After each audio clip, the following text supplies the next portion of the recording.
Welcome to NGS law school. This is NGS और आज हम करने जा रहे हैं द हिंदू का एनालिसिस। द हिंदू में आज जो पहली न्यूज है वो है पीयूष गोयल बोल रहे हैं apologize if you want to return to Rajya Sabha to the 12 member of parliaments. जैसा कि आप जानते हैं कि विंटर सेशन शुरू हो चुका है और विंटर सेशन के शुरू होते ही एक बहुत बड़ा धमाका हुआ। धमाका ये हुआ कि पिछले मॉनसून सेशन के लास्ट दिन 11 अगस्त को कुछ मेंबर ऑफ पार्लियामेंट्स ने काफी हंगामा किया था और उनको इस विंटर सेशन की शुरुआत में सस्पेंड किया गया है। अब जो रूल इन्वोक किया गया है वो है रूल 256 ऑफ द राज्यसभा। तो आपको थोड़ा सा बैकग्राउंड तो ये पता होना चाहिए कि पिछले मॉनसून सेशन 11 अगस्त को क्या हुआ था और क्यों हुआ था। दूसरा, पीयूष गोयल जो कि लीडर ऑफ द हाउस है वो कह रहे हैं कि अगर आप अपोलोजाइज करेंगे तो आप राज्यसभा में वापस आ सकते हैं। अब इस पे काफी हंगामा खड़ा हो रखा है। ऑपोजिशन के जो लीडर्स हैं वो वॉकआउट कर रहे हैं, वो उसको प्रोटेस्ट कर रहे हैं, कह रहे हैं कि ऐसा तो नहीं होना चाहिए कि पिछले सेशन की गलती आप इस सेशन में उसको पनिश कर रहे हैं और ये रूल भी ठीक से अप्लाई नहीं हुआ है। तो आइए as a law student, as a law aspirant हमें रूल को समझना चाहिए कि राज्यसभा का जो रूल है वो क्या कहता है। Rule 256 says that the chairman may, if he deems necessary, name a member who disregards the authority of the chair or abuses the rules of the council by persistently and willfully obstructing the business thereof.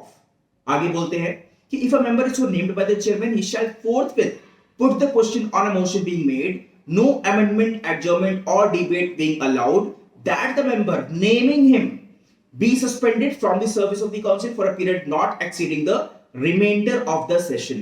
और तीसरा है a member suspended under this rule shall forthwith quit the presence of the council. अब देखिए, थोड़ा lawyer की तरह सोचिए और रूल को थोड़ा इंटरप्रेट करने की कोशिश करिए। बहुत ज्यादा फोकस किया गया है नेमिंग हिम। आपको नाम देना पड़ेगा जिस भी एमपी को आप सस्पेंड कर रहे हो, चेयरमैन उसको नेम करेगा।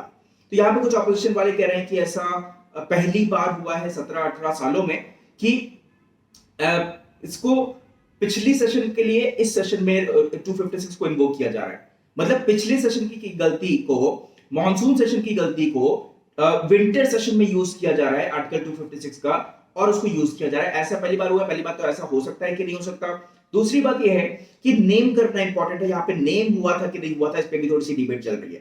तो ये बहुत इंपॉर्टेंट न्यूज है जो कि द हिंदू के फ्रंट पेज पे आज है और इसका जो इसका बैक स्टोरी है वो आपके कल के हिंदू में मिल जाएगी, जिसमें कि बताया गया है कि सस्पेंशन हुआ है। क्योंकि मंडे को सस्पेंशन हुआ, ट्यूसडे को न्यूज में आया और आज वेडनेसडे को ये पीयूष गोयल का ये जो बयान है कि अगर आप अपोलोजाइज करेंगे तो फिर आपको वापस राज्यसभा में लिया जा सकता है। अब देखिए, जो वर्ड्स यूज हुए हैं कि इनको क्यों सस्पेंड किया गया है, इसके लिए कुछ वर्ड्स है मिसकंडक्ट की जो वर्ड्स है, unprecedented acts of misconduct, unruly and violent behaviour, intentional attacks on security personal on August 11। तो ये तीन शब्दों का इस्तेमाल किया गया कि आपका एक्ट ऑफ मिसकंडक्ट एकदम अनप्रेसिडेंटेड था, ऐसा कभी किसी ने मिसकंडक्ट किया नहीं था, बहुत ही अनरूली बिहेवियर था, बहुत ही वायलेंट बिहेवियर रहा एमपीस का, जिनको सस्पेंड किया गया है। इंटेंशनल अटैक, सिक्योरिटी पर्सनल को आपने जानबूझकर अटैक करा।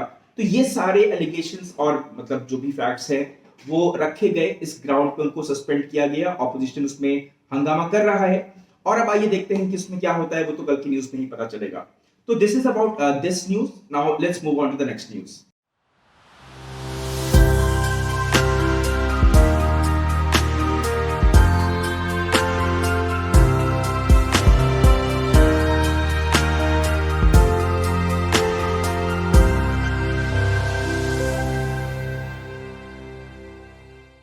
द हिंदू की जो सेकंड न्यूज है वो आपके जीडीपी से रिलेटेड है। ग्रॉस डोमेस्टिक प्रोडक्ट बहुत इंपॉर्टेंट फैक्टर होता है, उसी से पता चलता है देश में अच्छे दिन आ रहे हैं कि नहीं आ रहे हैं। तो जो सेकंड क्वार्टर है, जो जुलाई से सितंबर वाला जो क्वार्टर होता है, उसमें 8.4% की ग्रोथ देखी गई है। फर्स्ट क्वार्टर में 20.1% की ग्रोथ देखी गई थी, सेकंड क्वार्टर में 8.4% की ग्रोथ देखी गई है। और द हिंदू की जो हेडलाइन है वो कह रही है कि द रिकवरी अपीयर्स पैची। मतलब ग्रोथ 8.4% की है मगर रिकवरी में अभी थोड़ा सा टाइम लगेगा। जैसे कि कोरोना की वजह से काफी काफी हैम्पर हुआ, काफी कुछ प्रॉब्लम्स आई, हर इंडस्ट्री हर सेक्टर से अफेक्ट हुआ है, तो ऑब्वियस सी बात है रिकवरी में टाइम लगेगा। तो जो सेकंड क्वार्टर की न्यूज है वो है 8.4% ग्रोथ, फर्स्ट क्वार्टर में 20.1% हुआ था। और जो हमारे चीफ इकोनॉमिक एडवाइजर हैं कृष्णमूर्ति सुब्रमण्यम। इनका कहना है कि ओवरऑल 2021-22 का जो एज अ होल आप जीडीपी देखेंगे तो वो डबल डिजिट में ही होगा। हालांकि बहुत सारे एक्सपर्ट्स कॉशन के साथ देखने को उसको कह रहे हैं, बहुत ज्यादा रिएक्ट कर रहे हैं कि रिकवरी जो है उसकी एक्सटेंट क्या होगी, उसकी ड्यूरेबिलिटी क्या होगी, उस पर भी थोड़े से क्वेश्चंस उठाए जा रहे हैं। तो लेट्स होप कि देश हमारा तरक्की करता रहे, जीडीपी अच्छे से रिकवर करे। अब कोरोना की तीसरी लहर, अब आजकल तो अलग अलग वेरिएंट्स आ रहे हैं, उसके बारे में भी बात करेंगे द हिंदू में। तो आइए अब आते हैं कोरोना के न्यूज पे। कोरोना की न्यूज में आजकल ओमिक्रॉन छाया हुआ है और यूनियन मिनिस्ट्री ऑफ हेल्थ ने बोला है कि ओमिक्रॉन जो है वो आरटीपीसीआर और आरएटी को एस्केप नहीं कर पाता है। As the Hindu says, Omicron doesn't escape RTPCR RAT, this is the ministry का स्टेटमेंट। तो पहली बात तो आपने भी आई होप, मतलब नहीं कराना पड़ा हो तो अच्छी बात है। आई होप कि आपसे बहुत सारे लोगों ने आरटीपीसीआर टेस्ट करवाया होगा या फिर रैपिड एंटीजन टेस्ट करवाया होगा। पर क्या आपको आरटीपीसीआर का फुल फॉर्म पता है? टेस्ट तो करवा लिया, गोवा तो घूम लिए, एयरपोर्ट में दिखा दिया अपना, लेकिन आरटीपीसीआर का कभी आपने फुल फॉर्म जानने की कोशिश करी? यहीं से क्वेश्चंस आते हैं। क्वेश्चन देखिए, आरटीपीसीआर का जो फुल फॉर्म है वो आज द हिंदू में लिखा हुआ है। आज के द हिंदू में लिखा हुआ है reverse transcription polymerase chain reaction, RT-PCR, reverse transcription RT and polymerase chain reaction PCR। तो ये आरटीपीसीआर टेस्ट जो है वो ओमिक्रॉन के लिए भी इफेक्टिव है। ऐसा नहीं कि अगर ओमिक्रॉन वेरिएंट है कोरोना का वो आरटीपीसीआर टेस्ट में पकड़ा नहीं जाएगा, ऐसा नहीं कि वो रैपिड एंटीजन टेस्ट में पकड़ा नहीं जाएगा। तो टेस्टिंग सेम रखना है हमें, और अगर ओमिक्रॉन वेरिएंट पकड़ा जा रहा है तो अकॉर्डिंगली उसको जो भी प्रोसीजर होता है उसको फॉलो करना है। इसी तरीके से बोला गया है कि स्टेट्स को एडवाइस किया गया है प्रायोरिटाइज करें टेस्टिंग को, और जो पैसेंजर्स नो रिस्क या एट रिस्क वाले कंट्रीज से भी हैं उनको स्पेशल ध्यान दिया जाए, उनको भी इंक्लूड किया जाए। तो अगर बाहर से, जैसे आपने बहुत सारी चीजें सुनी होंगी कि बहुत सारी कंट्रीज से प्रॉपर टेस्टिंग हो रही है तभी उनको हम अलाउ कर रहे हैं, या कई जगह अलाउ नहीं भी कर रहे हैं। तो ये सारी चीजें यूनियन ऑफ मिनिस्ट्री ने ध्यान रखते हुए ओमिक्रॉन वेरिएंट को टैकल करने के लिए कुछ बातें बताई हैं। So this is about the news about corona. और भी न्यूज हैं, तो आइए चलते हैं अगली न्यूज पर।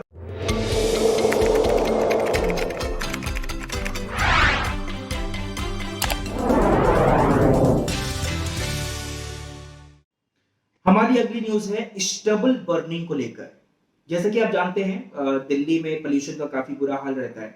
दिल्ली, एनसीआर और जो नॉर्थ के स्टेट्स हैं वहां पे स्पेशली नवंबर के टाइम में, नवंबर, दिसंबर, जनवरी के टाइम में काफी हाई पोल्यूशन हो जाता है। उसके बहुत सारे फैक्टर्स होते हैं, उसमें एक इंपॉर्टेंट फैक्टर होता है कि फार्म फायर, जो किसान होते हैं वो जब अपने खेतों में आग लगा देते हैं, स्टबल बर्निंग करते हैं उसको, जिससे कि उसके बाद उसको दोबारा से उस जगह का यूज कर पाए। तो वो एक इंपॉर्टेंट फैक्टर होता है, कंट्रीब्यूट करता है थोड़ा सा PM 2.5 लेवल में। तो ये इसके बारे में एक न्यूज है कि farm fires added 14.6% to cities PM 2.5 in November. तो नवंबर क्योंकि अभी जस्ट खत्म हुआ है, आज 1 दिसंबर है, तो नवंबर का डेटा निकाला गया है। और ये डेटा निकालने वाली जो एजेंसी है वो एक गवर्नमेंट ट्रेंड मॉनिटरिंग एजेंसी है जिसका नाम है सफर, SAFAR, जिसका फुल फॉर्म है system of air quality and weather forecasting and research. ये सब देखिए छोटी छोटी बातें होती हैं न्यूज़पेपर में जो कि रेलिवेंट हो जाती हैं आपकी करंट अफेयर्स के पर्सपेक्टिव से। तो ये सारे फुल फॉर्म, जैसे अभी मैंने आरटीपीसीआर का फुल फॉर्म बताया, उसी तरीके से ये जो गवर्नमेंटल मॉनिटरिंग बॉडी है सफर, इसका भी फुल फॉर्म बताया मैंने आपको। तो ये सारी चीजें ध्यान देने वाली हैं, इसको ध्यान से देखते रहिए। तो बाकी बहुत सारे डेटा दे रखे हैं, इतना परसेंट नवंबर में है, इतना परसेंट दिसंबर में है। और यूजुअली क्या होता है, दिवाली वाले सीजन में अक्सर ऐसा देखा जाता है कि बढ़ जाता है, क्योंकि ऑब्वियस सी बात है फायर क्रैकर्स और ये सारी चीजें भी उसमें इंक्लूड होती हैं। उसका थोड़ा सा पॉलिटिकल एंगल भी हो जाता है, कई लोग कहते हैं कि हिंदू फेस्टिवल्स पे अटैक किया जा रहा है। लेकिन अब देखिए दिल्ली में अब क्योंकि इतनी बुरी हालत है जहाँ पे सांस लेना मुश्किल हो रहा है, कहते हैं कि कितनी सिगरेट्स पीने के बराबर है दिल्ली के एयर में ब्रीथ करना, नॉर्मल ब्रीथ करना। तो उन सारी सिचुएशन को देखते हुए उसको प्रॉपर मॉनिटरिंग की जाती है, देखा जाता है कि PM 2.5 किस लेवल पे पहुंचा हुआ है। और ये सीजनल होता है, क्योंकि स्टबल बर्निंग ये जो खेतों में जलाया जाता है हर समय नहीं जलाया जाता, पूरे साल नहीं जलाया जाता, सीजनल होता है, उसका सीजन आता है। तो ऑब्वियस सी बात है कि अगर उस एक्टिविटी के दौरान होगा तो उस टाइम पे PM 2.5 मॉनिटर करेगा अकॉर्डिंगली। तो इसके बारे में थोड़े से डेटास दे रखे हैं, उसको आप चाहें तो देख सकते हैं, मैं आपको स्क्रीन पे शेयर कर दूंगा। तो इसमें जो मिस्टर बेग हैं, जो ये सफर के हैं, जो उसको देखते हैं, during October November one of the main reasons for the high pollution in Delhi and NCR is stubble burning.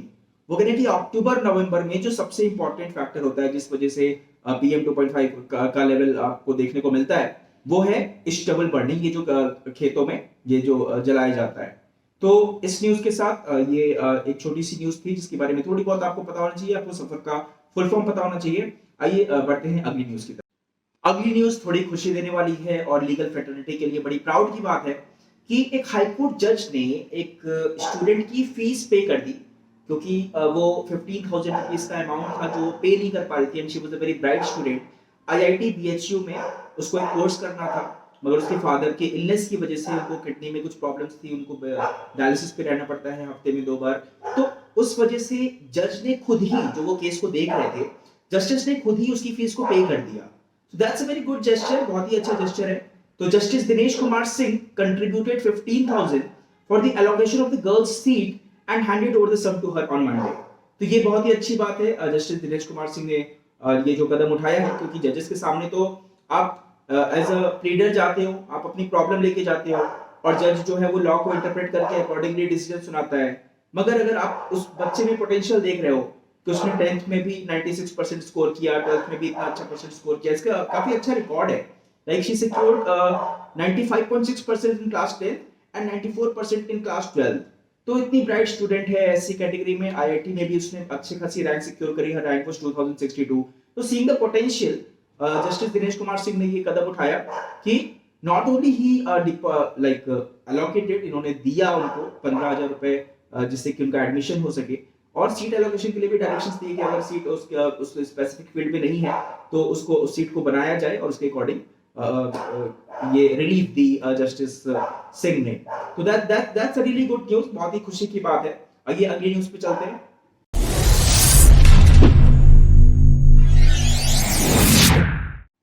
अब जो न्यूज़ है वो है सेम सेक्स मैरिजेस के बारे में। जैसा कि आप जानते हैं ये हमेशा से ही बहुत ही कंट्रोवर्शियल टॉपिक रहा है, मगर जुडिशरी ने काफी एडवांस्ड, काफी ओपन माइंडेड अप्रोच रखा है हमेशा से सेम सेक्स मैरिजेस को लेकर। तो एक प्ली डाली गई है कि जो भी सेम सेक्स मैरिजेस के केसेस चल रहे हैं उनकी लाइव स्ट्रीमिंग की जाए। उनको, जैसे कि गुजरात हाईकोर्ट का ऑलरेडी यूट्यूब चैनल है जिसमें वो लाइव स्ट्रीम करते हैं, तो जितने भी सेम सेक्स मैरिजेस के केसेस हैं उनको अगर लाइव स्ट्रीमिंग करेंगे तो जनरल पब्लिक भी उसको देख पाएगी, समझ पाएगी कि उससे रेलेवेंट लॉज क्या हैं, और अपना भी ओपिनियन एक बना पाएगी कि कैसे हो रहा है, क्या हो रहा है। तो यहाँ पे दिल्ली हाई कोर्ट ने बोला है यूनियन गवर्नमेंट से कि वो रिस्पॉन्ड करें कि कुछ फ्रेश एप्लीकेशंस हैं जो परमिशन मांग रही हैं कि लाइव स्ट्रीम किया जाए कोर्ट प्रोसीडिंग्स को on the bench of petitions for recognising same sex marriages. Same sex marriages के रिकॉग्निशंस को लेकर जो प्रोसीडिंग्स हो रही हैं उनकी लाइव स्ट्रीमिंग की बात हो रही है। देखिए सेंटर का इसमें हमेशा से थोड़ा सा रिग्रेसिव अप्रोच रहता है, इन द सेंस कि वो कहते हैं कि जितने भी हमारे पर्सनल लॉज हैं, हिंदू लॉ या मुस्लिम लॉ, जो भी पर्सनल लॉज हैं, वो ऐसे दिमाग में रख के बनाए गए हैं कि हस्बैंड मेल होगा, वाइफ होगी फीमेल, और उनसे बच्चा पैदा होगा, चिल्ड्रन होगा। उसको ध्यान में रखते हुए सारे हमारे पर्सनल लॉज हैं। तो सेंटर को इस बात से थोड़ी सी प्रॉब्लम रहती है, उसके अपने रिजर्वेशंस रहते हैं कि अगर सेम सेक्स मैरिज को भी अलाउ कर दिया जाए, लड़का लड़का शादी कर रहा है और उसको कोर्ट की रिकॉग्निशन भी मिल जाए, तो बड़ी कंफ्यूजन क्रिएट हो जाएगी, उसको किस लॉ में डालना है, कौन सा पर्सनल लॉ एप्लीकेबल होगा। यहाँ पे सेंटर को थोड़ी सी प्रॉब्लम आती है। हालांकि हमारे पास स्पेशल मैरिज एक्ट है, हमारे पास फॉरेनर्स एक्ट है। एक सेकंड मैं आपको एग्जैक्टली बताता हूँ कि द हिंदू में क्या क्या लिखा हुआ है। द हिंदू में बताता है कि सेंटर ने हमेशा से अपोज किया है एग्जिस्टिंग लॉज को on marriage to recognise same sex marriage, कि वो इंटरफेयर करेगा, एक कंप्लीट हैवॉक ले आएगा, और जो बैलेंस है पर्सनल लॉस का कंट्री में, वो डिसबैलेंस वहां पे क्रिएट हो जाएगा।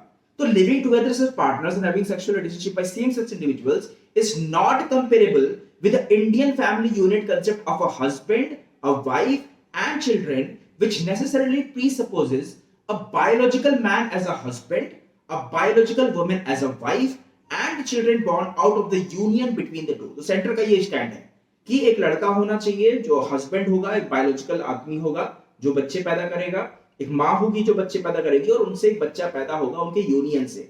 तो इससे हम एक फैमिली की यूनिट बनाते हैं और उसी में हमारे सारे पर्सनल लॉज हैं।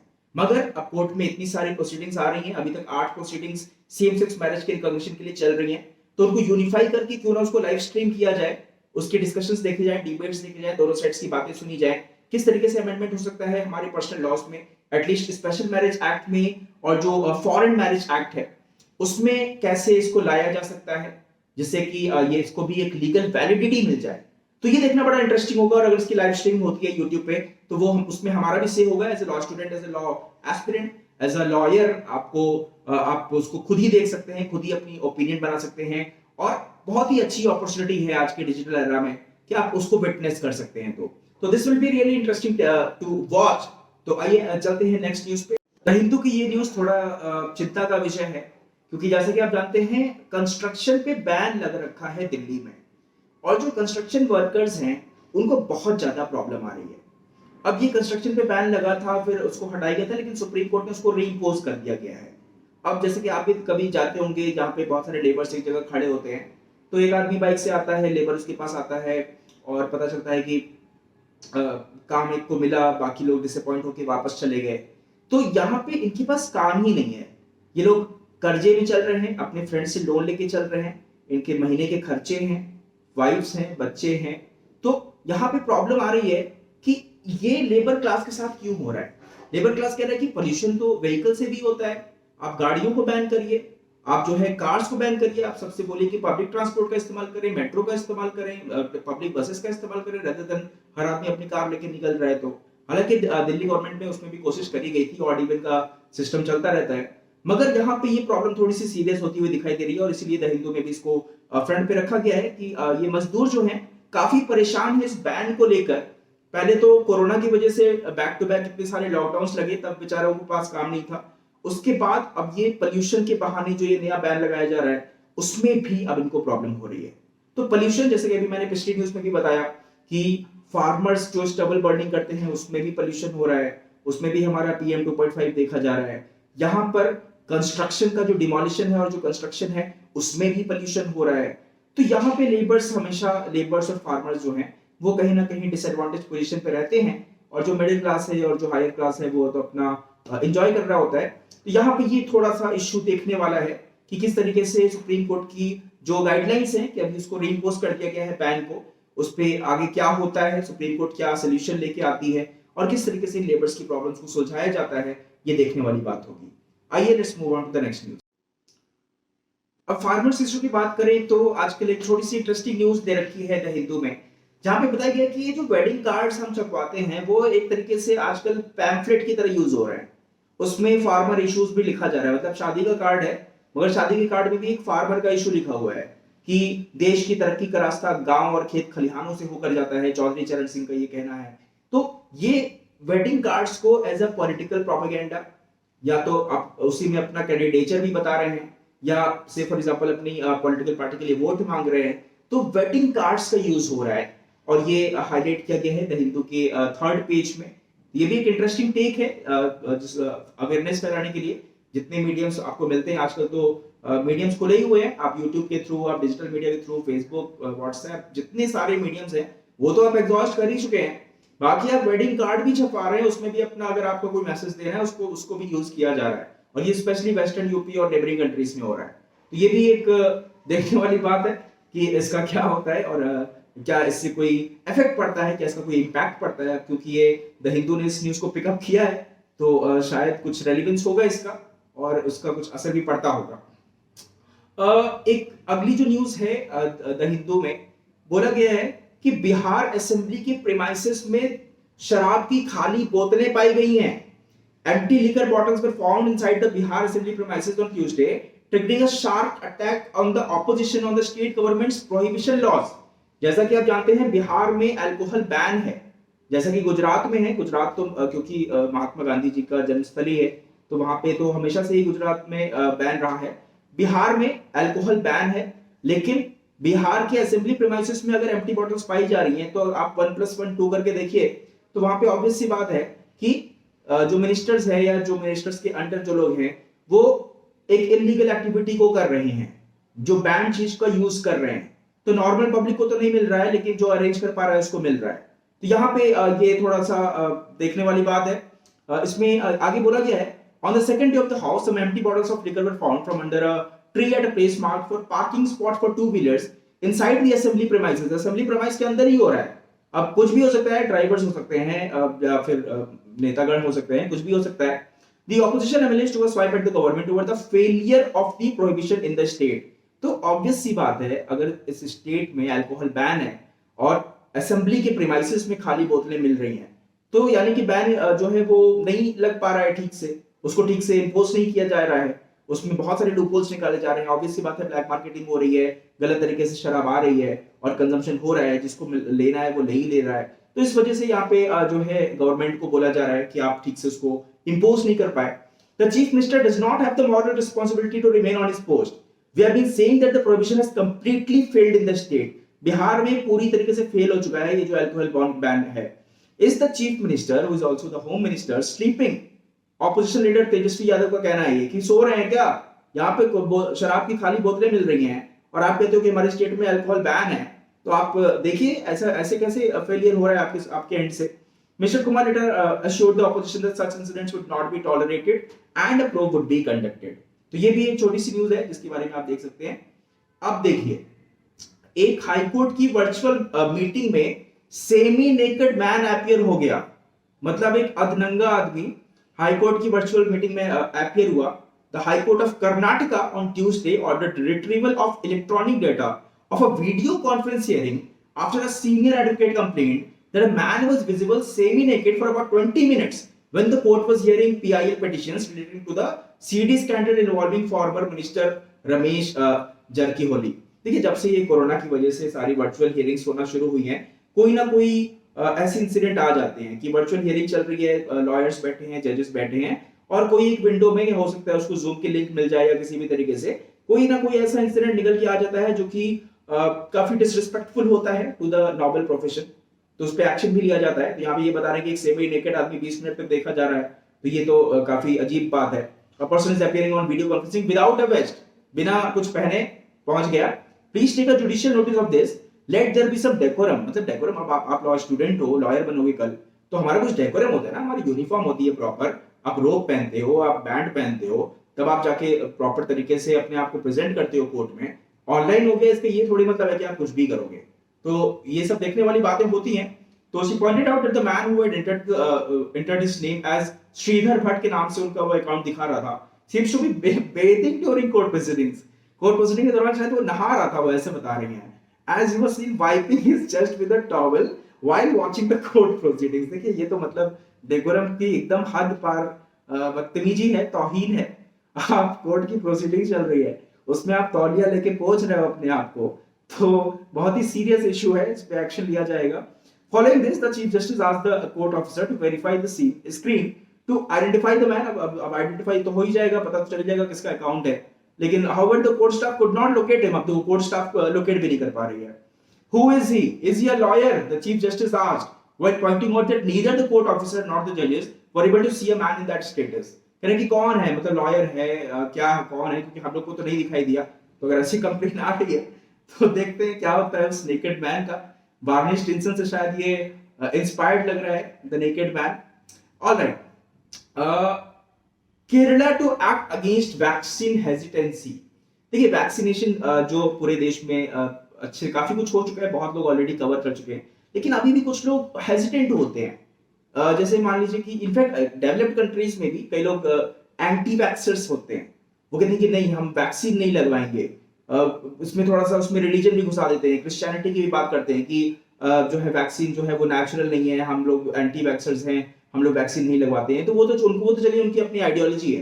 कुछ लोग आउट ऑफ इग्नोरेंस, जैसे गांव में, अब आप लोग मान लीजिए मेट्रो सिटीज में बैठे थे, तो आपके लिए तो बहुत आसान था कि आराम से जो है कोविन पोर्टल पे अपना सारा डिटेल्स डाले, आपको अपॉइंटमेंट मिला, गए, लगवा के आ गए। मगर बहुत सारे लोगों के पास इंटरनेट एक्सेस नहीं होता है, बहुत से लोगों के पास अवेयरनेस नहीं होती है। इंडिया बहुत बड़ा देश है, इतने सारे गांव है, इतने सारे लोग हैं, तो वहां पे किस तरीके से लोग, वहां पे भी उनके पास रीजंस होते हैं हेजिटेट करने के। फिर कुछ र्यूमर्स आ जाते हैं कि इससे सर्दी जुकाम हो रहा है, तबीयत खराब हो रही है, आपकी इम्यूनिटी और ज्यादा डाउन हो रही है, और बहुत सारी अफवाहें भी फैल जाती हैं। तो केरला जो है वो वैक्सीन हेजिटेंसी के अगेंस्ट एक्ट करेगा। No free Covid treatment to those not cooperating in prevention steps. अगर आप प्रिवेंशन में कोऑपरेट नहीं कर रहे हो, अगर आपने वैक्सीन नहीं लगवाई है, तब आपके लिए कोई कोविड ट्रीटमेंट में कोई रियायत नहीं दी जाएगी, आपको फ्री कोविड ट्रीटमेंट नहीं दिया जाएगा। तो the Kerala government can not give free covid treatment उन लोगों को जिन्होंने कॉपरेट नहीं किया। जब हम कह रहे थे कि वैक्सीन लगवा लो, कंटेनमेंट में आपने कॉपरेट नहीं किया, प्रिवेंशन में आपने कॉपरेट नहीं किया, तो जो केरला के यहाँ पे के जो चीफ मिनिस्टर हैं पिनाराई विजयन, इनका कहना है कि आपको फ्री ट्रीटमेंट नहीं मिलेगा कोविड का अगर आप कॉपरेट नहीं कर रहे हैं, अगर आप वैक्सीन नहीं लगा रहे हैं, अगर आप कंटेनमेंट में और प्रिवेंशन में हेल्प नहीं कर रहे हैं। तो he insisted that those who are remaining unvaccinated at present, citing reasons such as serious diseases or allergies, should be able to produce a medical certificate issued by a government doctor। वो कह रहे हैं कि अगर आप ये बहाना बना रहे हो कि उससे सीरियस एलर्जी है मुझे वैक्सीन लगवाने से, या उससे मुझे जो है कोई बीमारी हो जाएगी, तो आप प्रॉपर तरीके से गवर्नमेंट डॉक्टर से सर्टिफिकेट में ये लिखवा के लाइए, ये सब बहाना नहीं चलेगा। तो उसमें कॉपरेट करिए, तब केरला ने ये स्टेप लिया है। Teachers who are unvaccinated because of any medical issues have to procure a medical certificate issued by a government doctor. Others should take the vaccine or be prepared to do RT-PCR test every week and submit the results. तो बाकी लोगों को हर हफ्ते जो है RT-PCR test कराना पड़ेगा और रिजल्ट सबमिट करना पड़ेगा। तो ये सारे स्टेप्स लिए जा रहे हैं केरला गवर्नमेंट द्वारा, जिससे कि जो कॉपरेट नहीं कर रहे हैं, जो हेजिटेंट हो रहे हैं वैक्सीन लगवाने में, तो उनको थोड़ा सा शिकंजा कसा जा रहा है, उनकी कहा जा रहा है कि आपको फ्री कोविड का ट्रीटमेंट नहीं मिलेगा। तो ये कुछ इंपॉर्टेंट न्यूज है आज की द हिंदू में। कुछ देखिए, आपको क्या करना है, सारी न्यूज रेलिवेंट नहीं होती है। आप as a law student, as a lawyer, अगर आपको क्लैट लिखना है या जुडिशरी का एग्जाम देना है, या अगर कोई यूपीएससी का भी आदमी देख रहा है जो लॉ ऑप्शनल के साथ या इन जनरल करंट अफेयर से अपडेट होना चाहता है, क्योंकि करंट अफेयर्स ऐसी चीज है जो हर कॉम्पिटिटिव एग्जाम्स में आती है, और द हिंदू ऐसा न्यूज़पेपर है जो हर कॉम्पिटिटिव एग्जाम्स के लिए सब्सक्राइब किया जाता है और प्रिस्क्राइब किया जाता है।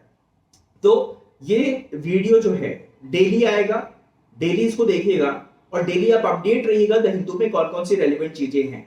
लेकिन सबसे इंपॉर्टेंट पार्ट जो होता है द हिंदू का या किसी भी न्यूज़पेपर का, अगर आप इंडियन एक्सप्रेस पढ़ रहे हो, टाइम्स ऑफ इंडिया इवन अगर आप पढ़ रहे हो, तो उसका एडिटोरियल बहुत इंपॉर्टेंट होता है। तो अभी इस न्यूज के साथ मैं इसको अभी थोड़ा सा ब्रेक दे रहा हूं। अगले वीडियो में मैं आपको एडिटोरियल बताऊंगा, जिसमें द हिंदू के आपको एडिटोरियल में आज की डेट में जो इंपॉर्टेंट एडिटोरियल्स है, उसमें जो रेलेवेंट चीजें हैं, उसका भी हम डिटेल में एनालिसिस करेंगे। तो अभी के लिए इतना ही। Thank you so much. बने रहिए एचजीएस लॉ स्कूल के साथ और इंपॉर्टेंट न्यूज को कवर अप करिए, जो भी आपका सिलेबस, क्योंकि अब देखिए दिसंबर शुरू हो चुका है, आपका एग्जाम मई में होगा, तो बहुत ज्यादा टाइम नहीं है। तो अगर आप इस चैनल के साथ ही बने रहेंगे, इसमें डेली अपडेट्स तो मिलेंगे ही आपको न्यूज़पेपर में द हिंदू का, इंडियन एक्सप्रेस का, live law, bar and bench, आईपीटर्स, द वायर, द प्रिंट, ये जितने भी ये सब लीगल अपडेट्स है, ये सारा मैं आपको एनालाइज करके इसी वीडियो चैनल पे दूंगा। तो इसको उसी को आप अगर आप फॉलो करते रहेंगे तो मुझे पता है कौन सी चीजें रेलेवेंट है, कौन सी चीजें रेलेवेंट है। तो मैं आपको जो मेहनत करना है वो मैं आपके लिए कर रहा हूँ। मैं ऑलरेडी रेलेवेंट चीजों को आपके सामने पेश कर रहा हूँ, इंपॉर्टेंट चीजें आपके सामने आ रही हैं, आप बस उस पर स्टिक करिए। बाकी as far as English is concerned, उस न्यूज़पेपर से जितने भी इंपॉर्टेंट वर्ड्स होंगे, मैं हमेशा बोलता हूं कि रोज 20 नए वर्ड्स आपको याद करने हैं। तो अभी एक और वीडियो प्लेलिस्ट बनाऊंगा मैं, जिसमें डेली 20 न्यू वर्ड्स मैं आपको सिखाऊंगा कि ये नए 20 वर्ड्स हैं, उसको आपको नोट करना है, नोट करिए, वरना रिकॉर्डिंग तो इस चैनल पे रहेगी ही। तो ये है द हिंदू का एनालिसिस। एडिटोरियल हमारे अगले वीडियो में आएगा, इंडियन एक्सप्रेस का एनालिसिस भी आएगा, और इस चैनल पे आज से हम लॉ ऑफ टॉर्ट्स की भी, कॉन्ट्रैक्ट की भी, कॉन्स्टिट्यूशन की भी, इंडियन पीनल कोड की भी, that is the criminal law, इन सब के वीडियो शुरू होने वाले हैं। तो बने रहिए एनजीएस लॉ स्कूल के साथ। Thank you so much. Believe in God, believe in yourself, do your best and leave the rest to NGS. Thank you so much.